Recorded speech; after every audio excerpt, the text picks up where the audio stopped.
We all have sound preferences, and that's one of the reasons you should do a sound preference test. But why would you do a sound preference test other than you want to get to know your animal and you are interviewing them? Sound can be a really useful tool. We talked with Eileen last week about that, and we will continue to talk this week about how sound can be a useful tool to help you achieve results. And the really nice thing about sound is that it's often very cheap or free, and it's usually a pretty easy to implement option. It's often a low hanging fruit when it comes to different options that we have. Yeah, I feel like this is one of the quick wins that I can give clients whose dogs have auditory stressors, whatever that looks like, right? Regardless of how the animal responds, I find that this can be a quick win that we can give our clients.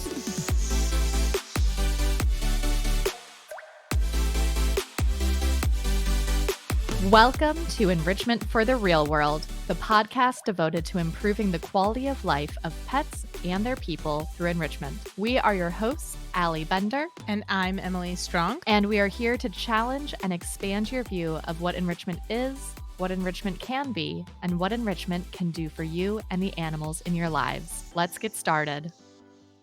Thank you for joining us for today's episode of Enrichment for the Real World. And I want to thank you for rating, reviewing, and subscribing wherever you listen to podcasts. Last week, we heard from Eileen Anderson, and one of the topics we discussed was understanding sound sensitivities and phobias. This week, we're going to dive further into how to do a sound preference test and talk about implementation with the animals in your life. In this implementation episode, Emily and I talk about how dog snoring is the cutest, most heart-meltiest sound, how Emily and I have accidentally taught relaxation through sound, and why the sleepy music stopped working. So we've done a lot of preference tests on this podcast, and that is because, as you all know, we believe in treating the individual as an individual, and individuals have preferences. That includes you, that includes your pets, and that also includes sound. We have sound preferences.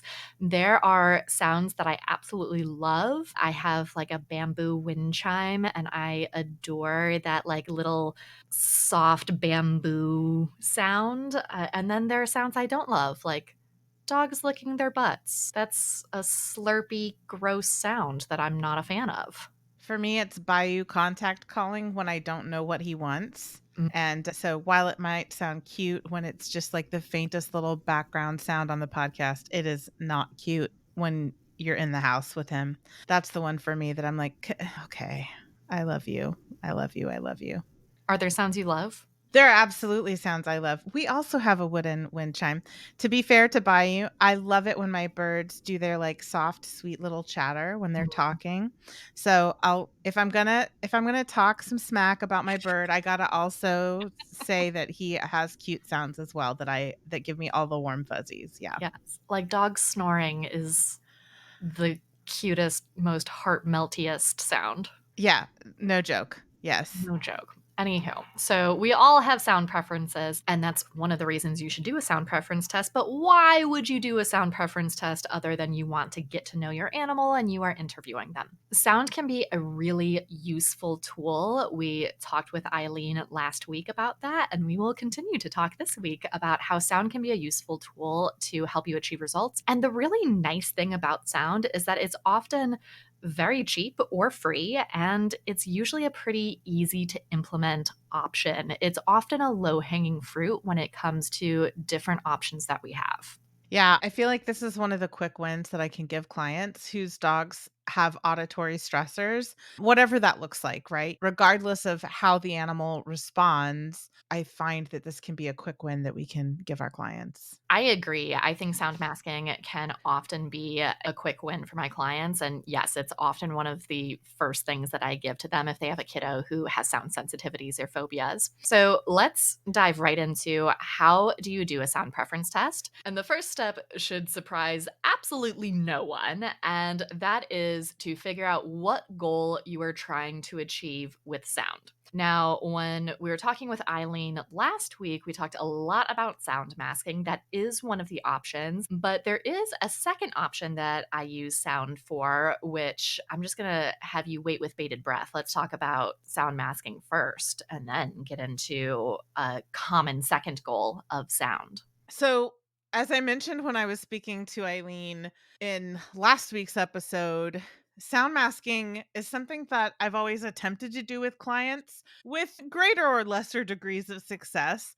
And watching her webinar really helped me to identify why sometimes my sound masking wasn't actually effective. And the thing that just really blew my mind was her comment about low frequency sounds masking high frequency sounds, but not vice versa. So, for that reason, it's really important to use some type of sound masking that includes brown noise. Both in the webinar and in our discussion yesterday, she really emphasized that the sound has to be homogeneous so that there aren't little peaks that could, in and of themselves, be aversive to the dog or frightening to the dog. And so, for me, thinking about what types of sound masking I'm going to try, that really helps to sort of narrow the field and be like, okay, what sounds meet the criteria of being both brown noise and homogeneous. And that really helps me to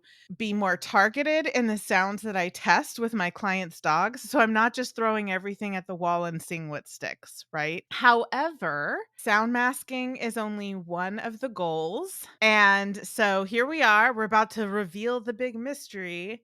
Allie, take it away. So, in addition to sound masking, which for me, when I'm talking with my clients, is just make it so they can't hear the scary noise. That's the goal, like truly mask the sound. The second goal that I will often use sound for is for calm, relaxation, sleep, whatever variation of that you want to use. And this is especially where it's about the learner's preference. One of the ways that you can look into your learner's preference, and when I say learner, I mean your pet, realistically.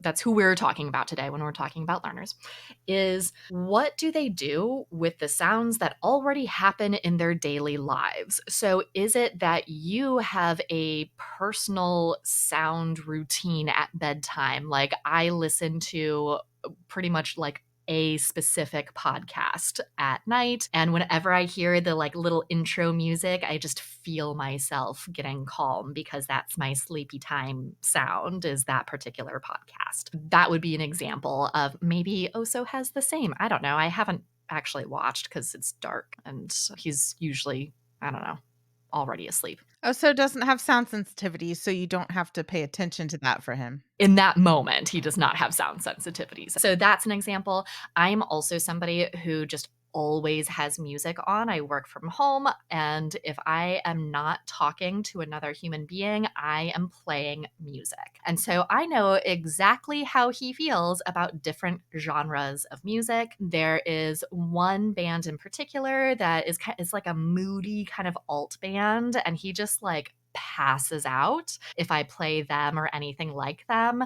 He's fine with what I usually play, but if I'm like in a like an angry like hard rock mood, skedaddles out of my office. He's like, I am not here for this. So I already know how he feels about different sounds because there are sounds happening all the time in my house. So it would be pretty easy for me to look at his preference, but I could absolutely play different types of sounds, play different types of music to see what is his natural response to those things.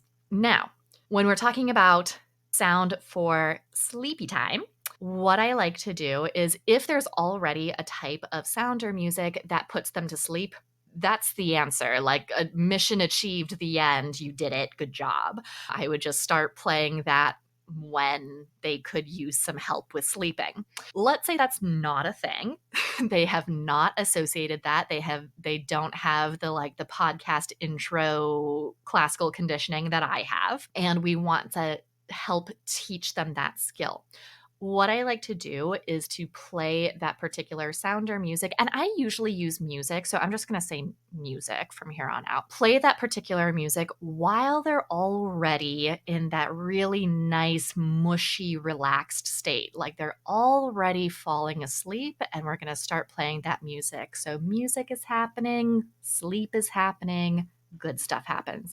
And I'm going to keep pairing those things together for A considerable amount of time, actually. This is not like you're gonna do this and next week it's gonna work. This is a slow burn kind of, recommendation typically. You're going to pair those 2 things together, and then when they have that what I described of podcast intro means I go like, and feel myself relaxing, and you could probably see it in my body that my muscles are relaxing.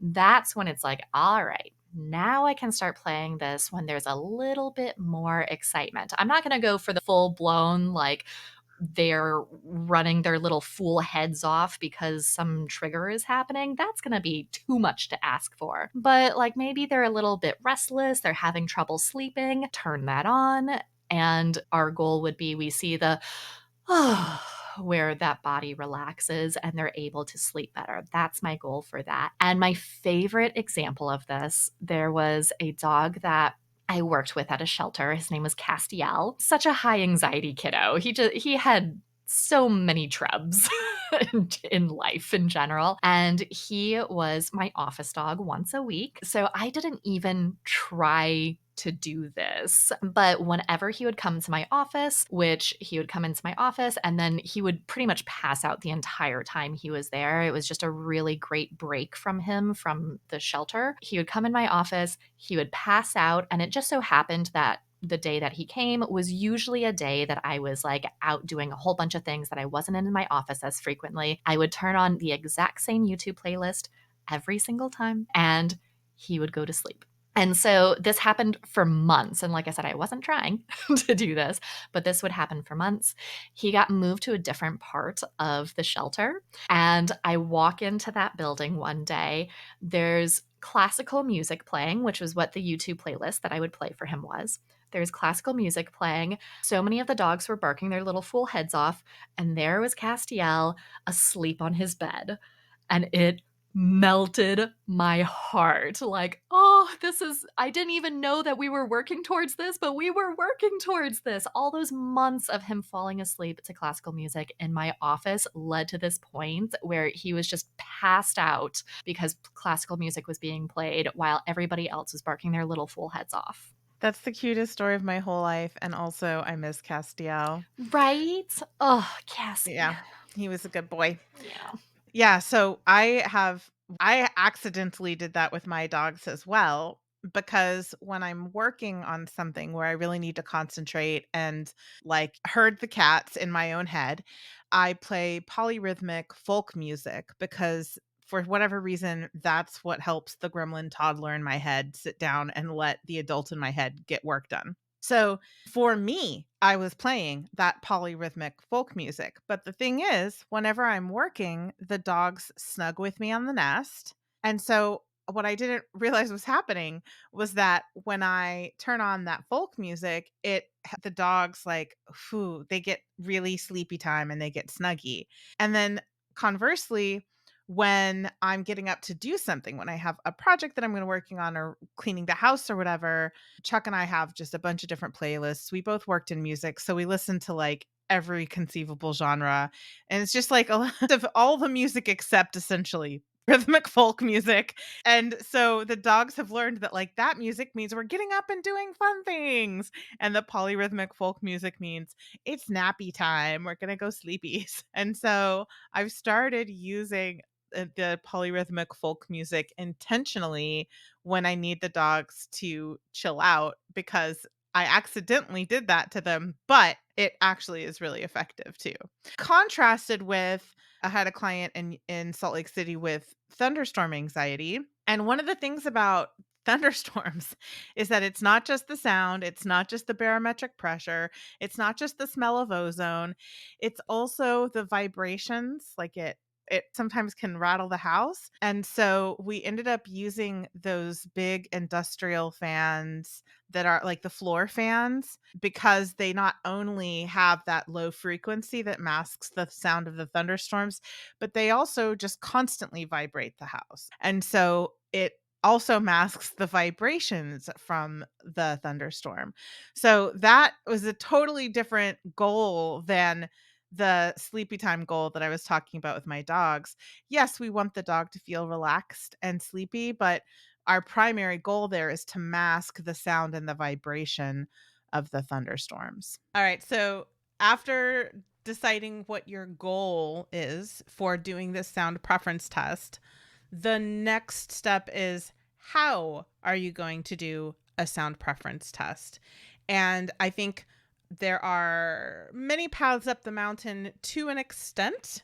There's a little asterisk because I think there are also ways that you can do it that won't get the results you think you're getting. One thing that is really important about doing a sound preference test is only do one test per day. Because as we've discussed on this podcast many times, exposure to stressors is still exposure to stressors. So if you're going to do a sound preference test and something ends up being stressful instead of relaxing, or it doesn't work for masking whatever noise you're trying to mask, then we already have an unequal baseline. We're not operating from the same place when we started. So anything you test after that is going to be skewed by whatever stressors happened in the first test. So we do one test per day. We want to aim for around the same time of day and or the same context in which you tested it the first time.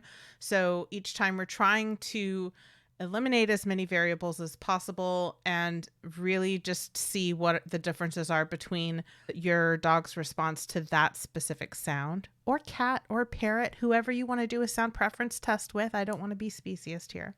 But yes, so we're going to aim for around the same time of day, same context, and then clearly define what it is that you're looking for. Because if you're looking for a sound masking as being your goal, what you're looking for may be different than if you're looking for facilitating relaxation and rest, right?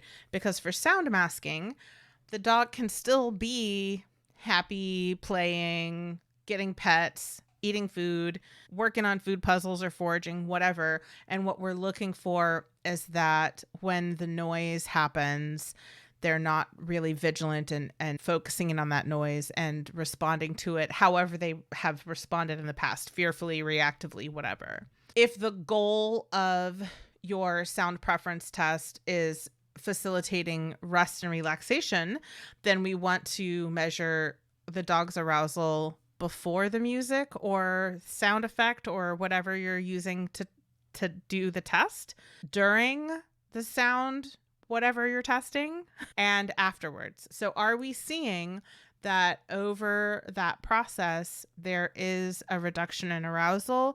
And at the end, is the dog actually in a relaxed state?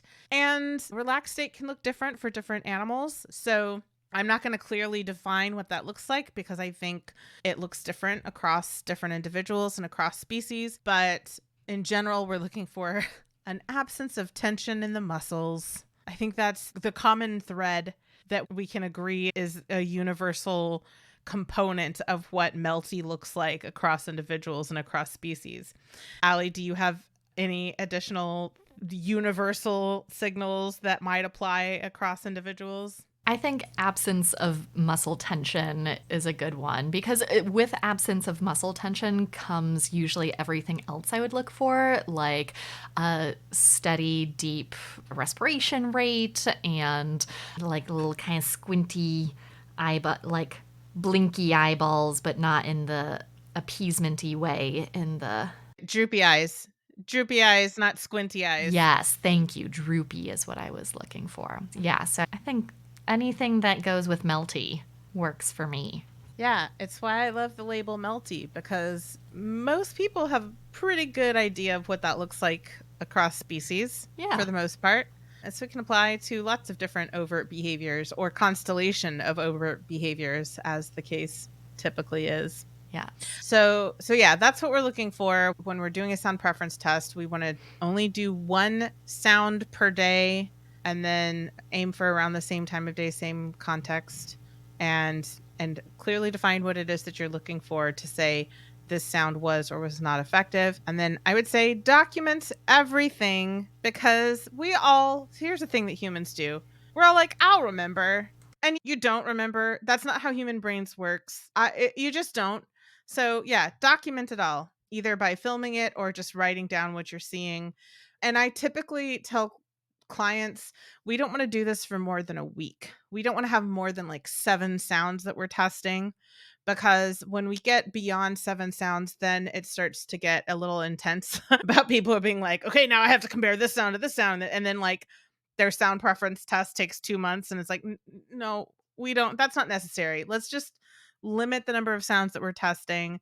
Thanks to Eileen, we learned that for actual sound masking, there's actually much fewer selections that we might want to use. So let's just keep it simple and keep it to seven tests or less, so you can get your sound preference test done in a week. So once you've done the thing, you have figured out the perfect mixture of sounds and volumes and all of the factors to achieve the result that you're looking for, we want to make sure we don't ruin the thing, because it can sometimes be very easy to ruin this particular thing, and then life is sad, and I don't want your life to be sad. So the first part of this is, if it's an appetitive sound, and by appetitive I mean you like it, they like it, don't overuse it, because habituation is a thing. They're going to get used to that sound, and then we don't have as strong of feelings for it. We don't like it as much. It's not as appetitive. And you can think about this like, I love brownies, but if I were to eat brownies with every meal, every day, for a month, I wouldn't love brownies as much as I currently do. That's a lot of brownies. I'm gonna even go further and use an actual example of why this matters, because one of the shelters that I had been working with and doing a consultation with, we had talked about the importance of a midday nap time for dogs. And they were awesome. They were really proactive and they did the thing. They created the space in their schedule for the dogs to just have sleepy time. And one of the things that we had discussed for making it sleepy time was playing some classical music that had seemed to be pretty effective at getting all the dogs in this population to chill out and be nappy. And a few months later, I was contacted by somebody from the shelter, and they were like, the music isn't working anymore.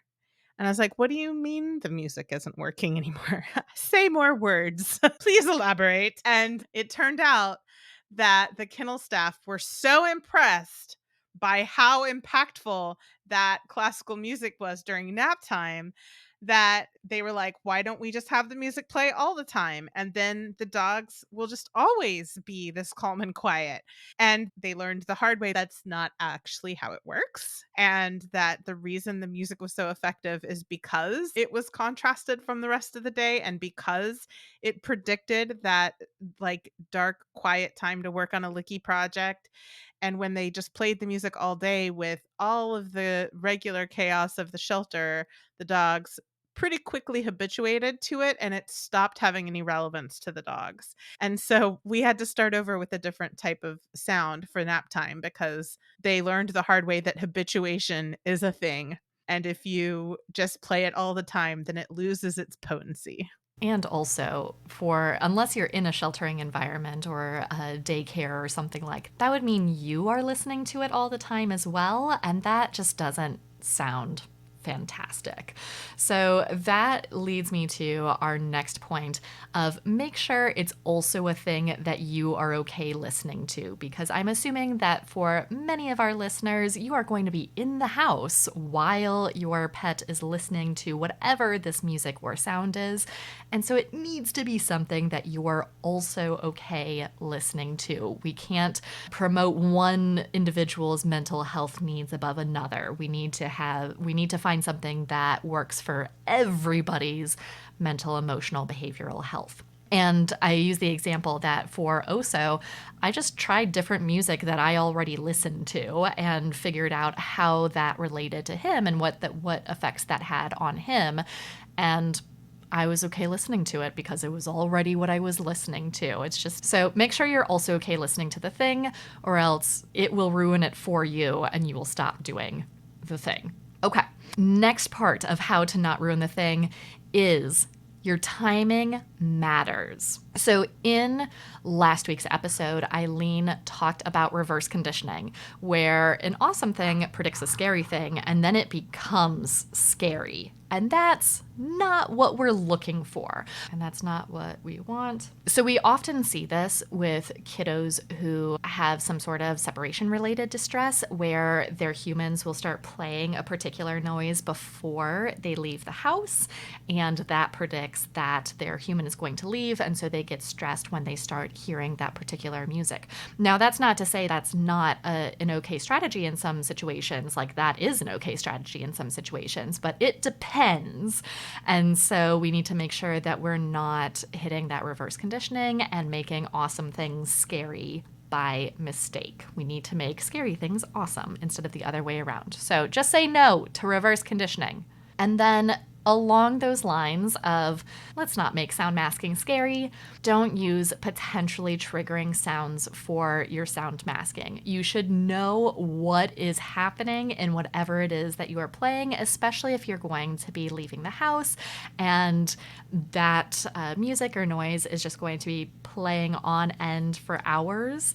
We need to know what's actually in it. That's one of the reasons why I use what I normally listen to for OSO, because I know what's in it. I don't have to listen to 8 hours of some random classical music YouTube video to know what's in it. I can just turn on a Spotify list and life is good. And that might seem like a kind of like a no duh situation, but I have seen where people will put on, and it's often on YouTube. I love YouTube. I'm not picking on it, but like that's usually the platform where I've seen problems like this happening, where somebody will put on like calming sounds for dogs, and it's an hour-long video, but they're gone for longer than an hour, and then it goes just into the next video immediately, and then it's like an hour of dogs barking, because sometimes the YouTube algorithm just does not get it right. So that's usually more of an issue than like something that you are purposefully putting on having a triggering sound, but not all the time. Sometimes you get a classical piece with a big old timpani in it and like there's a lot of booming noises there, and that might be concerning for a kiddo that is uncomfortable with booming noises that you wouldn't expect per se in a classical piece. So know what is playing and know what is going to play after, in case you don't get back in the amount of time you thought you were going to be gone for. Oh, I actually have a really good example of this because I learned from Michaela Young, like one of the things that she does for her clients who have firework sound sensitivities is she has them start playing like war movies about 3 days before we anticipate the fireworks starting at a lower volume, and then like increasing the volume each day, so by the time the fireworks actually hit, the sound masking is loud enough, and it's pretty effective because like Eileen said last week, the low frequency sounds mask high frequency sounds, but not vice versa. And a lot of those like war movies have the big deep booming explosions. But if you're going to try that, you need to know what the actual movie is and what happens in that movie, and you also need to know what specific sounds your dog is afraid of, because I told a friend that, fortunately, not a client, but I told a friend, like in passing in conversation, I was like, I love Michaela's suggestion for sound masking. It's brilliant. And she tried it. And if she had been a client, I would have given her the tools to not end up in this situation. But one of the things that her dog was so afraid of was the high pitched noises that have that kind of arcing, like, pew, that sound. And the war movie that she chose had like rockets firing that made that exact sound. And she was like, so that backfired. And I was like, yeah, I probably should not have mentioned that to you like off the cuff in conversation, because I could have helped you to avoid that situation. So there are a lot of like little tips and tricks like that that can be effective, but the devil's in the details, and you really need to work with a professional to make sure that you're doing it in a way that doesn't make things worse instead of better. So true with so many things in life. So many So things. many things. All right. So today we talked about how to do a sound preference test. And what should come as a surprise to no one is the first step is to figure out what goal you are trying to achieve with sound. And the two most common that we usually see are sound masking for scary sounds or inducing some sleepy time. After that, you're going to do the thing. And make sure that, like Emily said, the devil's in the details, so make sure you don't accidentally ruin the thing, because that is sad for everybody involved. All right, next week we'll be talking with Mara Velez about how Bear can help shelters. Thank you for listening. You can find us at petharmonytraining.com and at Pet Harmony Training on Facebook and Instagram, and also at Pet Harmony Pro on Instagram for those of you who are behavior professionals. As always, links to everything we discussed in this episode are in the show notes, and a reminder to please rate, review, and subscribe wherever you listen to podcasts. A special thank you to Ellen Yoakum for editing this episode. Our intro music is from Penguin Music on Pixabay. Thank you for listening, and happy training!